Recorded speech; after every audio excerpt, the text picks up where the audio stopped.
Right, hello and welcome to another Expert Inside interview. My name is John Golden from SalesPOP Online Sales Magazine and Pipeline or CRM, joining you as usual from a sunny San Diego.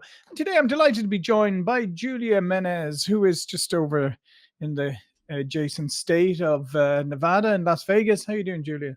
I'm doing so well. Thanks for having me today. Yeah, absolutely. And you, Julie, you spent 9 years as an actuary developing risk mitigation strategies and financial recommendations, and you founded GeoBreeze Travel to help people maximize points and miles for upgraded travel experiences.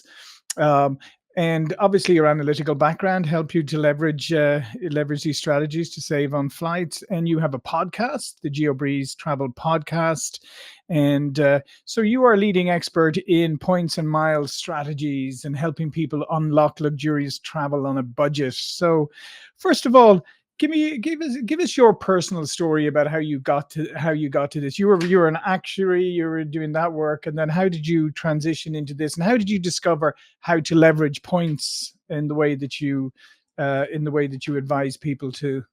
Sure. Well, first of all, John, I just want to say thank you so much for having me on. I listened to a few episodes of your show to prepare for this, and what you are building here is something really special. I just wanted to acknowledge you for that Well, thank you. because, yeah, like you mentioned, I'm a podcast host too. I know it's not easy, it takes a lot of hard work to put Mhm. shows like this together. So you are creating a real impact, and I am honored to be a part of it.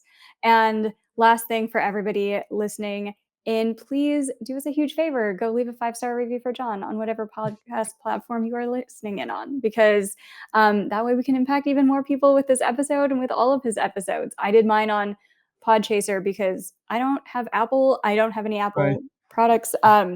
We can talk about that later. But yeah, my story. So a lot of people, business owners especially, kind of have heard that frequent flyer miles exist, that Mhm. loyalty rewards exist, but they're not really sure how to go from I have some Amex points, I have Mhm. some American Airlines points to the crazy things people are doing on Instagram with the showers on the plane and the lay Mhm. flat beds on the plane. So we are here to help you with that. If you are somebody who has some points and you are not sure how to use them, or you're just now realizing from listening to this episode that it might have some hidden value and might be way more powerful than you had anticipated. We find a lot of people are like that, where they don't realize how powerful their points are.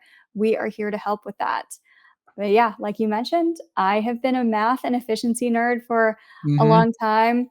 After my actuarial exams, I got into the world of personal finance just as a hobby. And through there, I realized that you can get some nearly free travel with points. And I also realized from all of the years of swiping a credit card, my husband and I could have been earning so many points to get upgraded flights and luxury travel just off of our everyday expenses. But I had wasted so many opportunities from not allocating my expenses correctly. So now I want to help other people from making those same mistakes. Yeah. So if somebody's listening and they're new to points, or maybe they have a few points, as you said, lying around on different things, what is the first thing they should do to start putting a strategy together to leverage these effectively? That is a great question. So, first thing you should do is understand that there is a misconception that people think it's really easy to just figure this out on your own with minimal effort, but it's way harder than people on the internet make it look. So, Like what I like most things, like like most things. like most things, yeah, it's actually a bit more complex than people would think. So what I recommend doing is working backwards instead of just doing what I call shiny card syndrome and opening a whole bunch of Mhm. credit cards. Work backwards and figure out what is it that you want to do with your points if there's a specific trip that you want to do. And then from there, you can kind of research how many points you're going to need in order to fly the flights that go over to that destination. What kind of points transfer there? Because another mistake people make is they think, oh, if I'm flying United, I should get United points. But that same United flight might be cheaper to book via a partner like Mm. Air Canada. There's so many of these different ways that you can move points around to book points from this credit card with this website to get this carrier cheaper. And so we help people with navigating that whole spider web of different airline partners, because if you're trying to get started with this. I would say work backwards, but even that has a few steps where you're like, what card should I get? Where should I move my Mhm. points? And that's what we help a lot of people Yeah. with. And obviously, the airline, the alliances, and all of that, they change every so often. People switch and stuff. So there's things. So one minute you may have points that can move over to this airline, and then because they're in the same group, and then you suddenly discover they're not. Absolutely. You're absolutely correct. Where a lot of people make those mistakes of thinking, okay, I should just stick with the airlines that I know, or I should be loyal to Mhm. one alliance. If I'm usually flying American Airlines in the United States, I should fly British Airways because they're partners. Not necessarily, Mhm. especially if you are flying on points. You don't have to be loyal. You just have to go to whoever's giving you the best flight deal. And that's why flexible points like Chase, Amex, Capital One, those are going to be so much more powerful than airline specific points because then you have options. And it's not Mhm. like you were going to earn a lot of miles on award flights anyway. So that's another common misconception is people think they have to stick with one airline or one alliance to rack up rewards when really that is not the strategy. And that also, I guess, would also, especially if you're starting out, that would also kind of mitigate against you, maybe, as you said, going crazy and opening lots of different cards and maybe getting yourself into some financial difficulties. Absolutely. That is another really good point is some people think that the world of points and miles were made for people who are trying to get champagne lifestyles out of a beer budget as people on the internet call it. But really when the credit card product designers are designing these programs, they're targeting business owners. They're targeting people who have high credit card spend so that they can make money off of the interchange fees. So that's really who these credit card programs are targeting and our main clients that we help as well, business owners, high cash flow individuals. Not to say you can't get a lot of value out of these programs if you are on that beer budget as they call it, but the especially the high end programs are really catering towards that business owner and that high cash flow kind of avatar. Yeah. So how and as you said, I mean, there's a lot of Instagram is full of these people, going on the little private cabins on Emirates or whatever, all these like fancy airlines, and saying, "I did all this for points," or you can get this for. In how realistically how difficult is it to get true luxury travel with your points? I wonder how many people listening to this have also tried to do mileage runs or mattress runs in Mhm. order to get a couple free water bottles and an upgrade to premium economy. Yeah. I'm sure it's happened. But how hard is it to get some level of luxury? It depends on the level that you want. At the end of this episode, everybody stick around because I'll show you my hotel upgrade email template, which you can just send an email and maybe get upgrades that way. With airlines, it's a little bit trickier. Some credit Mhm. cards do offer status just by having the credit card, which is nice, more so on the hotel side. There is a website called statusmatch.com where if you have any amount of status with a hotel chain or another airline, you can apply to status match over to another one, maybe get some upgrades that way. So that's a fun trick that people do as well.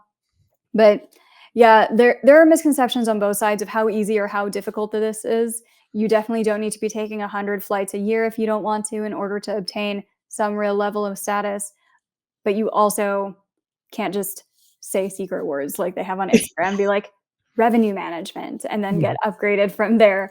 So I don't know if anybody in the audience has tried that, but you were probably sorely disappointed when you were still in economy after trying that. Yeah, I'm originally from Ireland. I came here during the dot-com, but I remember pre 9/11 and that back in the day, you used to actually be able to, if you chance your arm sometimes and just go up to the desk at United or whatever and say, "Any chance of an upgrade?" And sometimes they would actually give it to you. Those days are long, long gone. As are the days of the rumors of, "Oh, if you just dress nice," or Yeah. "If you book your flights on a Tuesday." I am sorry to disappoint anybody listening to this. Those are not going to work out in your favor, especially for trying to book with points. Yeah. Yeah, you mentioned a couple of cards. Do you have cards that you'd recommend for beginners? Yes. The main thing to keep in mind here is so many people think the goal is to spend $0 in this hobby and they think, oh, credit card fees are bad. Mhm. And so I see so often people are getting the wrong credit cards because they want to stick to the no annual fee cards, pay Mhm. $0, get $500 of value. When instead, There are some more premium credit cards where maybe you pay $95 a year, but get $1,000 of value out of the card. So it's not necessarily just minimizing your spend, it's really about Mhm. how much leverage can you get. I personally really recommend cards that have flexible transferable currencies. Chase, Amex, Capital One, Citi, Built. Those are all great programs because if there's no good flight deals with Air France that day, maybe you book with Air Canada. Maybe over to Asia, you can move points over to Cathay Pacific or Singapore Airlines. So those flexible points give you options and are oftentimes a much better option versus getting a Delta specific card or something like that. Mhm. And then how much planning goes into this? Because I mean, certainly my experiences in the past with reward travel, and yeah, I used to travel a bunch for business, so I used to have tons of miles, particularly on United. But the trouble is always is trying to book when you want and the route you want and all of that. And sometimes reward travel, it sounds fantastic until you try to actually redeem it, and then you discover that they've put a lot of obstacles in your way. Yeah, they are adding more and more obstacles. I think that's probably something that everyone listening is running into where maybe you used to be a frequent flyer back in the day and you could fly over to Europe in United Business Class. It was only Mhm. 40,000 points. But now you try to look up that same flight route and it's gone up to 80,000 points Yeah. or 100,000 points. Devaluation is what we call that in the industry. It happens a lot. It's like inflation hitting your points. Mhm. So if you have any pile of points already, for everybody listening, very important to try to use those up probably in the next year, especially if they are airline specific points. And if you're thinking, well, I can never find any good deals Mhm. with my Delta points or my Yeah. United points, we are here to help with that as well so that they don't just sit there and then just lose value even more over time. Yeah, because that is the most frustrating thing is when you have like accumulated all of these points and then you struggle with them. The point inflation is interesting because I mean, if you look even like economy flights today, you look at the price of them, like international economy flights, you look at the price of them, and then you go back like 5, 10 years, and you realize that was the price of business class sometimes. That that is true. And unfortunately, I don't think it's going to get No. any better. It's not like the airlines are going to reduce the prices for these. Sure, we see sales here and there Hmm. and we see good savers, sweet spots, but the standard pricing chart for business class flights, either paying with money or paying with points, it's not going to get any better. So if you have a pile of points, I would recommend coming up with a strategy to use those ASAP. And then once you're done with those, replenish your points, rinse and repeat, because the best points to use this year might be completely Hmm. different from what's good next year, just based off of how airlines are constantly changing what they offer. Yeah, and on the switching gears slightly for a moment to businesses, how can entrepreneurs and business owners leverage their expenses and actually have them generate points for them? There are so many ways that business owners can have more of an advantage for this. So, first of all, if you have a business, you qualify for business credit cards. That's where the big points come in because you get bigger sign up bonuses. You oftentimes have great bonus categories. So, one of my favorites, we run ads on my business.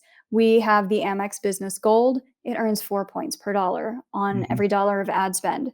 Versus if you were putting it on something like an Amex Platinum, that's only going to get 1 point per dollar. So, really knowing which cards to put expenses on will really help with that as well. Other ways that business owners can really leverage this, you have employees. You can put employee cards. You can give all your employees employee cards to use, but then you'll earn all the points for those if they are all work expenses. If, let's say, you travel for work and you're getting reimbursed by clients or something like that, put it on your card, submit an invoice, you'll earn points on it that way. But there's so many other ways too where you can earn points on taxes, you can earn points on payroll. There's you can earn points on rent and mortgage these days. So they're coming up with all different new ways on categories where you can earn points. Hmm. And are there cards that are better for businesses? Because we were doing consumers, but is there cards that are better for businesses too? Absolutely. One of my favorites is the Capital One Venture X for business. if you have a large business. If you have a small business, I would say Amex Blue Business Plus. And this is because people often don't realize different cards have different category multipliers.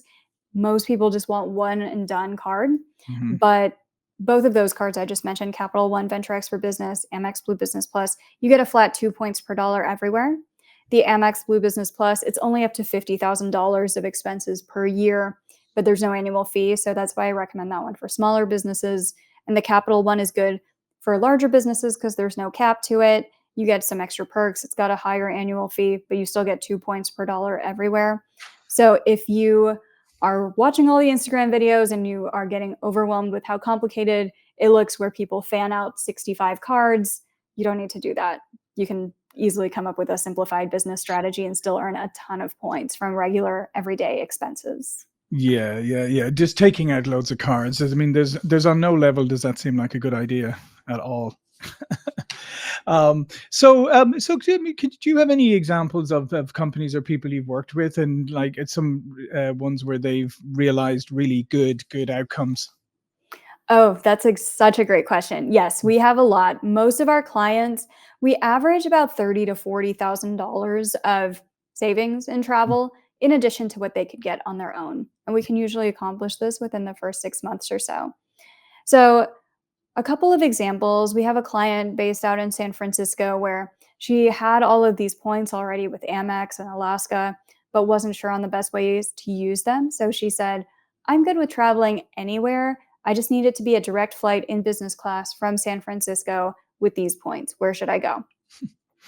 And we found her some great flight deals to Fiji. It wasn't even on her radar. She was like, oh, we absolutely loved the flights on Fiji Air. And then we flew them back from Australia. They had a great time. So we were able to do that for one of our clients. Nice. Another one of our clients, they're based in Taiwan and they travel back and forth between Taiwan and the United States. One time we were able to help them book ANA first class through Japan, which is one of the best airlines in the Yeah. world. We oftentimes book clients on Emirates and Etihad Q suites, where if you're a family of four, you can have a conference table in the plane. If you're on Emirates first class, you have a shower on the plane. If you're in Singapore suites, you have a double bed where they'll take down the wall and it's like having your own huge room with you and your partner on a plane. Hmm. So, all sorts of memorable luxury experiences that we are able to book for clients, saving them tens of thousands per year on travel. Yeah, no, it's fantastic. Yeah, yeah. I used to fly once upon a time. Singapore Airlines had a business only class flight from Newark to Singapore. It was the longest flight in the world.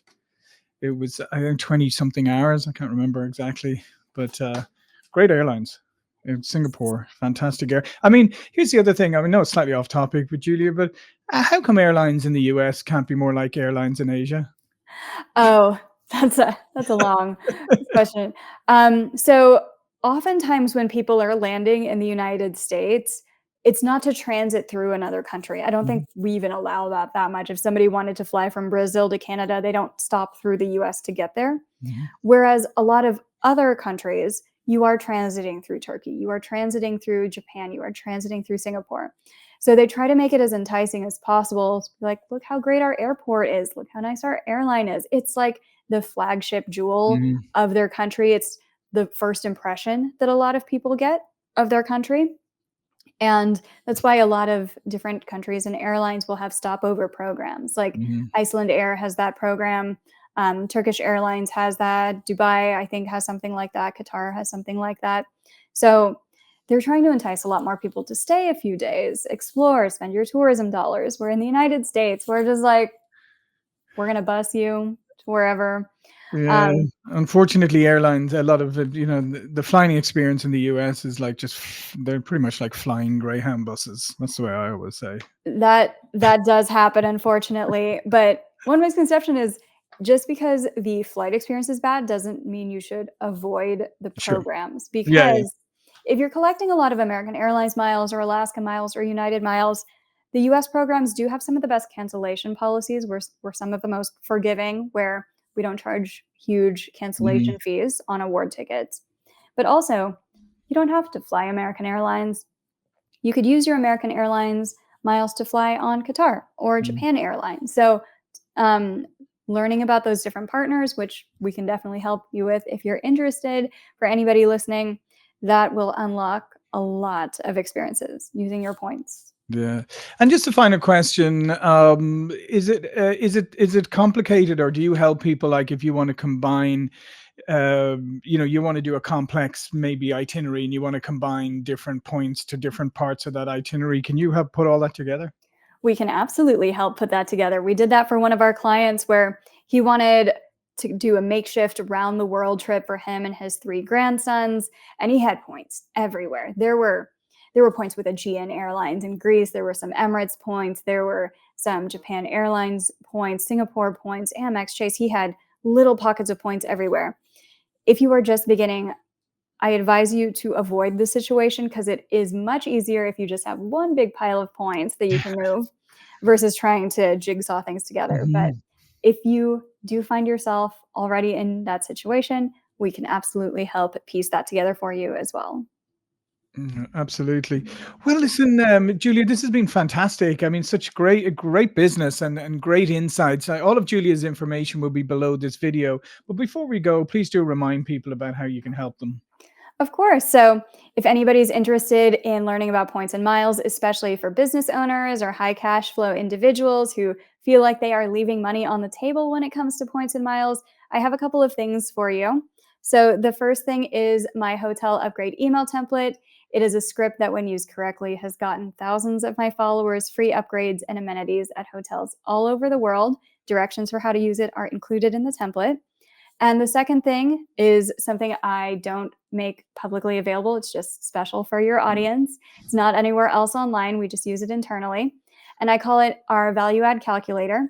Oh, It's my personal spreadsheet to calculate how much money you're leaving on the table when it comes to luxury travel through points, either because you have a lot of points already and you don't know how to redeem them, or because you have high expenses, but you're not optimizing those expenses for earning points. So, if you want both of these absolutely free, just as my way of saying thank you for listening all the way to the end of this episode, just go to my Instagram, GeoBreeze Travel, send me the word podcast 2025, all one word, no spaces.